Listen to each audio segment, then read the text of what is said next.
तो आज हम जो बात करने वाले हैं, जो अपने आज रिटर्न की बात होगी, CMP 08। मैंने रेगुलर, स्कीम, डीलर यानी मंथली रिटर्न फाइलिंग बता दिया। उसमें क्या बताया, R13B, नील का भी बता रखा है, क्रेडिट चालान भी बता रखा है उसमें, और ई कॉमर्स ऑपरेटर का कैसे रिटर्न फाइलिंग करते हैं वो भी बता दिया है। आज जो मैं बताने वाला हूँ, जो छोटे व्यापारी होते हैं, स्मॉल बिजनेसमैन होते हैं, वो क्या फाइल करते हैं, CMP 08, ओनली CMP 08। इसी में आपको अपना टोटल सेल बताना होता है, ठीक है, और उसी के साथ अपना इंटरेस्ट का पे करना होता है या GST का पेमेंट करना होता है, साथ के साथ ही पे करना। ये कैसे जाती है, क्वार्टरली जाती है, यानी जनवरी, फरवरी, मार्च का अगले मंथ 18 अप्रैल तक आपको ये फाइलिंग करना होता है। यानी 18/18 इसका ड्यू डेट होता है हर क्वार्टर के बाद। तो सबसे पहले अपना आते हैं, क्या लिखा है, to file quarterly statement in file GST CMP 08। इसका स्टेप बता रखा है, क्या क्या स्टेप है। पहला ए में क्या बता रखा है, login and navigation to from GST CMP 08। पहले इसको लॉगिन करो। उसके बाद अगर आपको नील का रिटर्न फाइलिंग करना है तो नील का भी रिटर्न फाइलिंग कर सकते हो, पर कब करते हैं, जब हम कुछ सेल नहीं करे होते हैं। फिर एंटर 3 टेबल में अपना सेल की डिटेल दो, फिर प्रीव्यू करके देखो, फिर पेमेंट कर दो, फिर CMP 08 को EBC या DSC से फाइल कर दो। EBC और DSC का मतलब तो आपको अच्छे से पता है क्या होता है, ठीक है। तो मैं पहला स्टेप पे आता हूँ, क्या कि मैं आता हूँ GST पोर्टल पे आ जाता हूँ, फिर सर्विस में जाकर रिटर्न डैशबोर्ड पे मैं आ गया। लॉगिन करने के बाद डैशबोर्ड पे, सर्विस में जाकर रिटर्न डैशबोर्ड पे, जैसे मैं रिटर्न डैशबोर्ड पे आऊंगा, यहाँ पे मुझे क्या आ जाएगा, फाइनेंशियल ईयर सिलेक्ट करने के लिए और रिटर्न पीरियड सिलेक्ट करने के लिए। मैं यहाँ से अपना फाइनेंशियल ईयर सिलेक्ट कर लूंगा, यहाँ से ड्रॉप डाउन से, और रिटर्न पीरियड सिलेक्ट कर लूंगा। उसके बाद मैं सर्च पे क्लिक करूंगा। अब यहाँ पे देखो, दो टेबल खुल के आते हैं आपके सामने। पहला टेबल कौन सा होता है, statement for payment of self SSC tax GST CMP 08। यानी आपने मेरे को कंपोजिशन डीलर में मैंने पढ़ा रखा था कि भाई जो भी छोटे व्यापारी होते हैं वो अपने जेब से 1% टैक्स का पेमेंट करते हैं। यानी अगर ट्रेडर हो तो 1%, सर्विस हो 6%, रेस्टोरेंट हो तो 5%, है ना। तो जितने भी वो सेल आउट करते हैं उसका अपना जेब से टैक्स भरते हैं।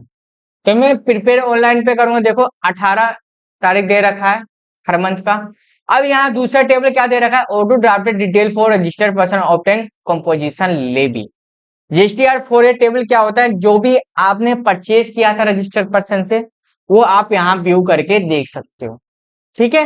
पर अभी हम क्या सीखने वाले, CMP 08 में किस में जाता है, टैक्स का पेमेंट भी जाता है और सेल का भी रिकॉर्ड जाता है, यानी एक ही फॉर्म होता है, एक ही टेबल होता है इसमें भरने के लिए। मैं आगे बढ़ता हूँ, जैसे CMP 08 में क्लिक करूंगा प्रिपेयर ऑनलाइन पे, यहाँ पे मेरे सामने उस पर्सन का GST नंबर आ जाएगा, फाइनेंशियल ईयर आ जाएगा, पीरियड आ जाएगा और डेट वेट सारा आ जाएगा। अब यहाँ पे देखो, यहाँ क्या लिख रहा है, summary of self SSC liability. Liability कब होती है, जब हम सेल करते हैं, है ना, उस पर टैक्स देना होता है। फिर क्या कहते हैं, नेट ऑफ एडवांस क्रेडिट और debit note any other adjustment due to adjustment etcetera. यहाँ पे सबसे पहले 4 टेबल दे रखा है। 4 टेबल मीन्स क्या क्या होता है, पहला होता है outward supply including exempt supply.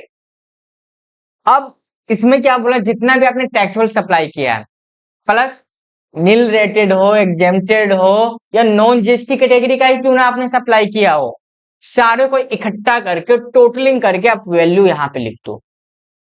अब बात करते हैं क्या, एग्जेम्प्ट वाले पे भी, नील रेटेड वाले पे भी, नॉन GST वाले पे भी, और क्या इन पे भी GST हमें देना पड़ेगा, तो हमें नहीं देना पड़ेगा। आप जब भी सेल का रिटर्न फाइलिंग करोगे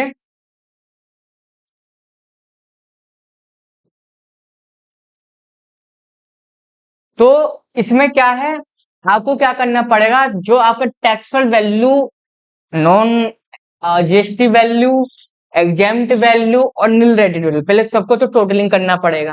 ठीक, टोटलिंग करके आपने इस बॉक्स में लिख दिया। लेकिन जो ये तीनों कैटेगरी क्या होते हैं, GST के दायरे से बाहर होते हैं, है ना।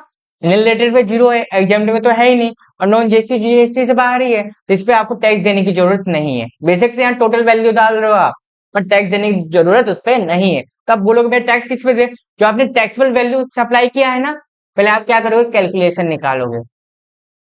ठीक है, पहले आप अपने कॉपी पे कैलकुलेशन निकालोगे, उसके बाद जितने आपने टैक्सेबल वैल्यू सप्लाई किया होगा, अगर आप ट्रेडर कंपनी हो तो 1% यहाँ पे अपना आधा आधा पुट कर देना। जैसे यहाँ पे आधा जीएसटी पुट करोगे यहाँ ऑटोमेटिक ले लेगा।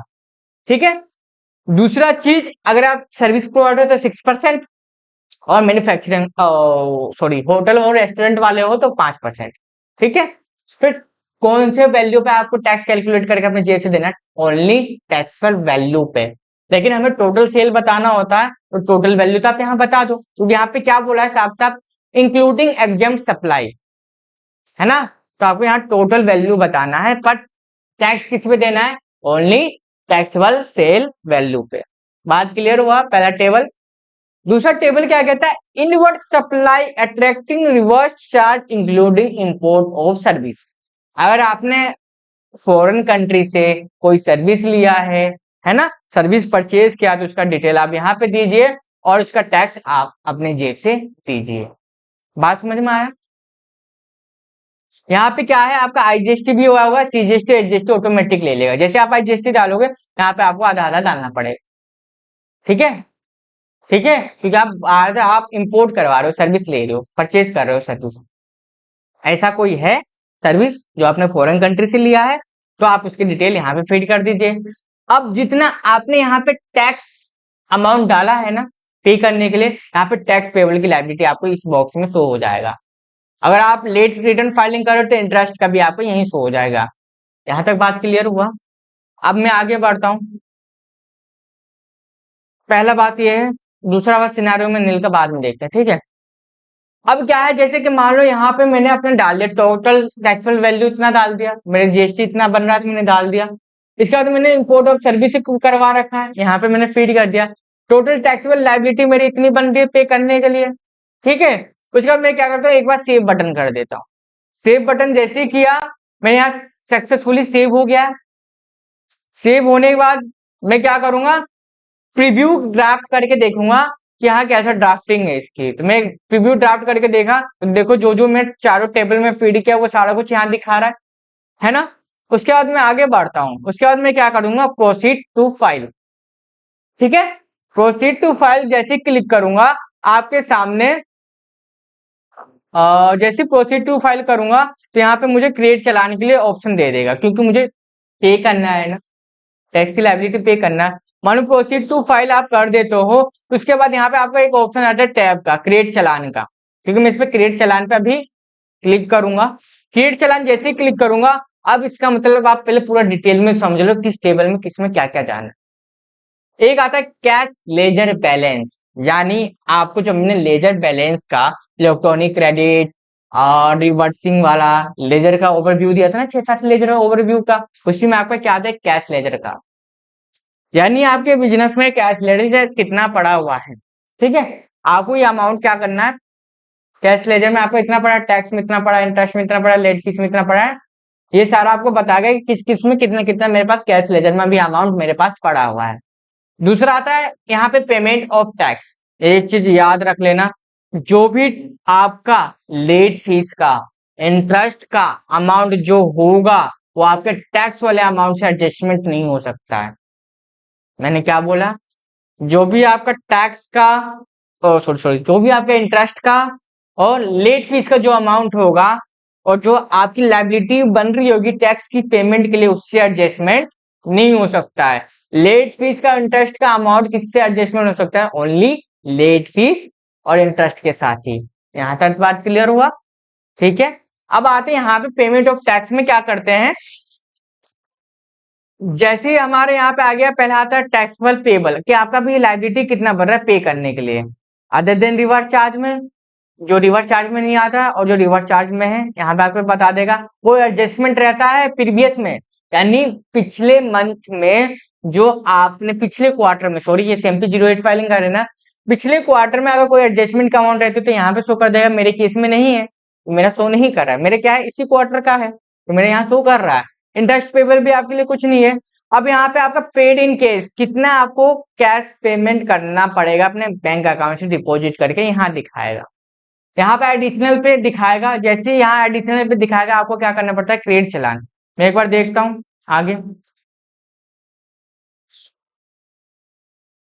आप देखो, जैसे वहां पे यहाँ पे पेड इन केस पे कब दिखाते हैं, जब आप इस चालान की पेमेंट कर देते हो। जब आपके यहाँ लाइबिलिटी बनती है ना, तो आपको क्या दिखाता है, एडिशनल कैश रिक्वायर्ड में दिखाता है वो बैलेंस कि इतना आपको अपने खाते से विड्रॉ करके गवर्नमेंट के अकाउंट में क्या करना पड़ेगा, डिपॉजिट करना पड़ेगा।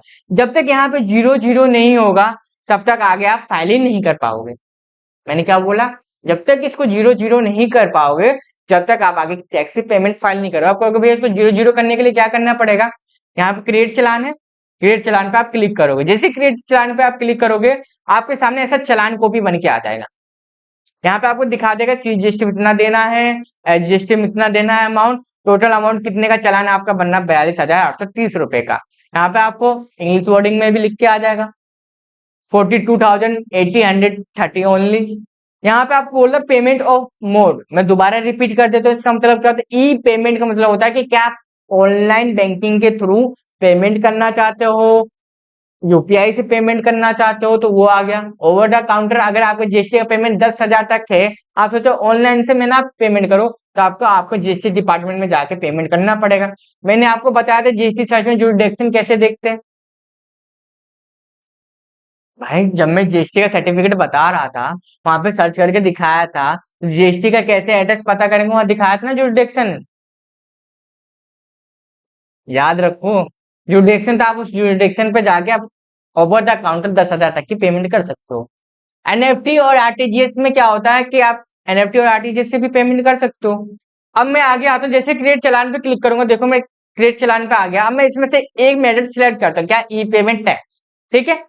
फिर क्या करूंगा, जनरेटेड चालान, पहले क्रिएट चालान किया, चालान का वैल्यू बताया, मेथड सिलेक्ट किया पेमेंट, फिर इसका जनरेट चालान किया। जैसे जनरेट चालान किया, उसके बाद मेरे क्या है, ऐसे चालान कॉपी बन के आ जाए, चालान सक्सेसफुली जनरेट, ऐसे आपके सामने चालान बन के आ जाएगा।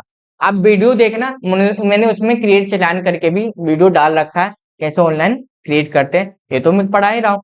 मेन इंपोर्टेंट आपका क्या होता है कि सीपीआई नंबर ये हमेशा आप रखना अपने पास, और डेट रखना, ठीक है, किस दिन चालान जनरेट हुआ है। ये आपके मेन इंपोर्टेंट है। अगर कई बार पेमेंट करने के बाद जीएसटी पोर्टल पे आपका पैसा नहीं दिखाता है, अगर मान लो आपने जीएसटी पेमेंट कर दिया, पैसा शो नहीं करता है, तो आपको 24 से 48 घंटे तक वेट करना पड़ता है। अगर इन 2 या 1 दिन के अंदर अंदर पेमेंट शो कर देता है तो कोई दिक्कत नहीं है, अगर शो नहीं करता तो कंप्लेन करना पड़ता है, ठीक है, कि मेरे अकाउंट से पैसे कट गए हैं पर अभी तक मैं जीएसटी पोर्टल पे शो नहीं हुआ है। मैंने क्रिएट चालान कर दिया, यहाँ पे देखो मैं चालान का अमाउंट दिखा दिया। अब यहाँ पे आप चाहो तो चालान डाउनलोड करके अगर किसी को देना हो ना, तो आप दे सकते हो कि भाई इतना आपका चालान का पेमेंट बन रहा है, ठीक है। अब आपके सामने 2 टाइप के क्लाइंट आ सकते हैं, मैं यहीं पे सारा कुछ क्लियर कर देता हूँ। पहला क्लाइंट कहेगा कि आप ही खुद ही पेमेंट कर दो। दूसरा क्लाइंट आएगा कि भाई आप मुझे एक काम करो, चालान की कॉपी डाउनलोड करके दे दो। तो आप क्या करोगे, यहाँ से चालान की कॉपी डाउनलोड कर लोगे, आपके फाइल में जाके सेव हो जाएगा, उसको चालान की कॉपी दे दोगे। वो क्या करेगा, अपने बैंक में जाके एनएफटी आरटीजीएस का फॉर्म भर के और खुद ही डिपॉजिट करवा देगा, ठीक है। तो 24 घंटे में करवाया या 12 घंटे में करवाया, 8 घंटे में, वो बैंक के ऊपर डिपेंड करता है, ठीक है। अब दूसरा बात, मैंने चालान की कॉपी डाउनलोड कर दिया, ऐसे आपके पास चालान की कॉपी आएगा। अब बात करता है क्या, मैंने चालान तो पेमेंट क्रिएट कर दिया चालान, लेकिन ओनर क्या कहता है कि आप एक काम करो, मुझे इन सब के लफड़े में बैंक नहीं जाना, आप खुद ही से ऑनलाइन पेमेंट कर दो। मैं क्या करता हूँ, नेट बैंकिंग सिलेक्ट करता हूँ। नेट बैंकिंग में जो भी आपका बैंक होगा, जो भी आपका बैंक होगा इसमें से सिलेक्ट कर लेना। जैसे मेरे केस में कैनरा बैंक है, मैंने कैनरा बैंक पे टिक किया। जो भी बैंक पे आप क्लिक करोगे ना, वो हरे रंग का शो हो जाएगा, डॉट हो जाएगा, ठीक है। यहाँ पे टर्म्स ऑफ कंडीशन पे अप्लाई कर देना, इसको टिक कर देना। टिक करने के बाद क्या कर दोगे, मेक पेमेंट। मेक पेमेंट करने के बाद आप क्या करोगे, यहाँ पे जैसी पेमेंट कर दोगे, आपके सामने ऐसा एडिशनल कैश का रिक्वायरमेंट यहाँ 0 हो जाएगा, पेड इन केस में ऐड हो जाएगा। लेकिन मेक पेमेंट करने के बाद क्या करना पड़ेगा, एक बार आप प्रीव्यू ड्राफ्ट जीएसटी, जैसे आप पेमेंट कर दो एक बार प्रीव्यू करके देख लेना। जैसे आप यहाँ पे क्या है, आगे शो अप नहीं किया है, मेरे को पेमेंट में क्या है, आप जैसे नेट बैंकिंग स्टार्ट करोगे, आपको जो भी यूजर आईडी पासवर्ड होगा नेट बैंकिंग से पेमेंट कर दोगे, ठीक है। तो यहाँ पे आपका जैसे ही पेमेंट हो जाता है, तो पहले हमें एडिशनल कैश रिक्वायरमेंट में दिखा रहा था, अब 0 दिखा रहा है। अब वो पैसा कहाँ गया है, हमारे टैक्स के लेजर में आ गया। इंटरेस्ट का पैसा तो इंटरेस्ट का यहाँ आ जाता। जैसे ही आ गया, आप क्या करोगे, एक बार प्रीव्यू करके देख लेना ड्राफ्ट। नहीं करके देखना चाहते हो प्रीव्यू, और प्रीव्यू करके देखो तो ऐसा ड्राफ्ट फाइल दिखाएगा। ठीक है, फिर उसके बाद जैसे ही आप पेमेंट कर देते हो, तो आपको क्या करना पड़ेगा, ऑथोराइज सिग्नेटरी पे क्लिक करना पड़ेगा। उसके बाद सेलेक्ट करना पड़ेगा कौन है, मेरे केस में अंगद अरोड़ा है। क्लिक करने के बाद आपको क्या करना पड़ेगा, file GST CMP 08, file CMP 08 जैसे क्लिक करोगे आपके सामने वार्निंग देगा। क्या कह रहा है वार्निंग में, देख लो। You are about to agree to offset your tax, यानी जो भी आपकी टैक्स की लायबिलिटी जो आपने एग्री किया है इलेक्ट्रॉनिक कैश लेजर से, जो आपने पे कर रखा है, वो लायबिलिटी आपकी क्या हो जाएगी, रिड्यूज हो जाएगी, यानी सेटअप हो जाएगा आपस में। तो आपको क्या करना है, ठीक है भाई सेटअप ही तो करना चाहते हैं हम, टैक्स का पेमेंट किया तो उसको यस कर देंगे। यस करने के बाद आपको क्या करना पड़ेगा, आपके सामने मैटर खुल के जाएगा कि आप ईबीसी से करना चाहते हो या डीएससी से करना चाहते हो। ठीक है, तो मैं क्या करूंगा, ईबीसी से कर लूंगा, यानी इलेक्ट्रॉनिक वेरिफिकेशन कोड, यानी ओटीपी से कर लूंगा, ओटीपी डालूंगा, वैलिडेट पे क्लिक करूंगा। जैसे क्लिक करूंगा, मेरे सामने वैलिडेट पे क्लिक करने के बाद यहाँ पे क्या मेरे सामने आ जाएगा, स्टेटस फाइल्ड हो जाएगा, और ये आपके सामने इस जीएसटी नंबर के अकॉर्डिंग आपके सामने एक्नॉलेजमेंट नंबर ये आ जाएगा कि आपने सक्सेसफुली रिटर्न फाइलिंग कर दिया। यहाँ पे देखोगे तो स्टेप भी लिखा है कि डैशबोर्ड पे जाओ, फिर रिटर्न पे जाओ और व्यू फाइल रिटर्न करके आप देख भी सकते हो। ठीक है, मेरा रिटर्न फाइलिंग हो जाएगा। रिटर्न फाइलिंग होने के बाद यहाँ पे आप क्या कर सकते हो, दोबारा उस टैब को ओपन करके, डाउनलोड फाइल, अगर आपसे कहता है पर्सन सामने वाले आपके पे ट्रस्ट नहीं है, आप क्या करोगे, दोबारा लॉगिन कर लोगे। लॉगिन करने के बाद किस में जाओगे, सर्विस में जाओगे, रिटर्न में जाओगे, रिटर्न डैशबोर्ड में जाओगे, जो भी फाइनेंशियल ईयर है उसको सिलेक्ट करोगे। सिलेक्ट करने के बाद सर्च करने के बाद यहाँ पे आप उस टेबल नंबर सीएमपी 08 को खोल लोगे और यहाँ से डाउनलोड करके उसको फाइल स्टेटस दे दोगे। जैसे ही डाउनलोड करोगे आपके सामने प्रीव्यू कैसा आएगा, ऐसा फाइनल का आएगा कि आपने सक्सेसफुली जीएसटी सीएमपी 08 फाइल कर दिया है। ठीक है, फाइनल ऐसे आ जाए।